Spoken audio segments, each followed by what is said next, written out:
time. Gentleman there with the glasses.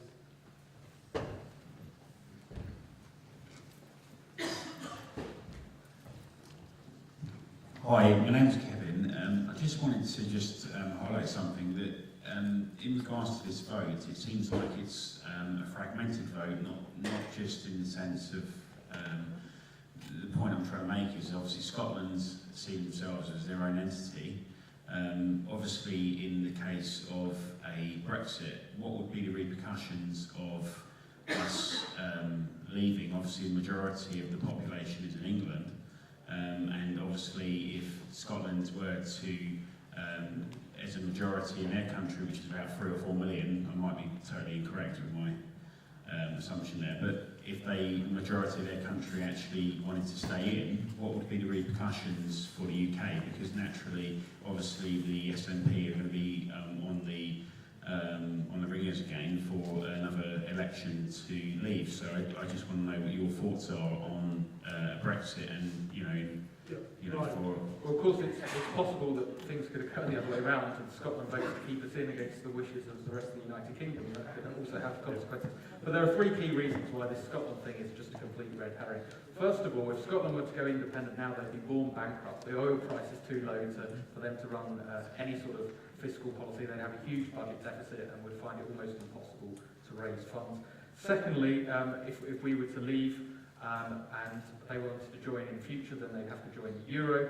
And thirdly, how difficult would it be for the SNP to make this political case? If we were to leave the European Union, tons of powers would come back to the UK, some of which could be devolved to Scotland, and they'd have to be giving up powers in order to join the European Union. So for those 3 reasons, I just think the Scotland thing is a complete red herring. And it wouldn't satisfy the financial criteria to even get into the European Union either. I think that's a wonderfully logical English approach to the Scottish question.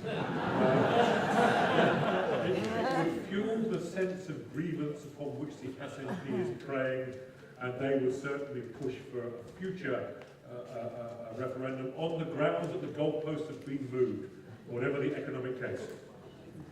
Wouldn't you agree they're going to do that anyway, though, Julian? Not for another It gives them an generation. excuse to have another go. Exactly. Ladies and gentlemen, I need to bring this event to its conclusion. Can we first show our appreciation to the 4 speakers this evening who have all given up their time for free?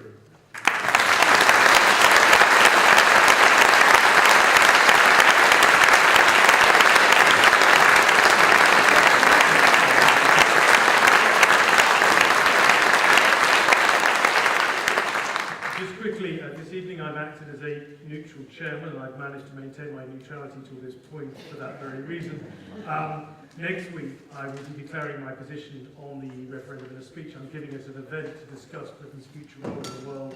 It will be held in the Frontline Club in Paddington in London, and will also involve a panel of experts, Professor Mary Cowdall, Professor Anon Manon, and Griff Witter, who's the Washington Post London Bureau Chief, and Sam Kiley, who's the Foreign Affairs Editor for Sky News. The full details of this are in flyers, I think, in the room, so if you would like to attend, and there are not many spaces because it's not as impressive a venue as this, please email my office or call them, and the details are on the flyers. Just in closing, thank you so much for all of you. We have about over 300 people here this evening. Thank you for coming. I hope my approach in maintaining my neutrality in an attempt to try and sort of further debate and understanding of this difficult issue has helped. I hope this particular event has helped to arrive at the decision you're going to make. Each of our votes matter equally. Please go ahead and use your votes wisely. Thank you very much.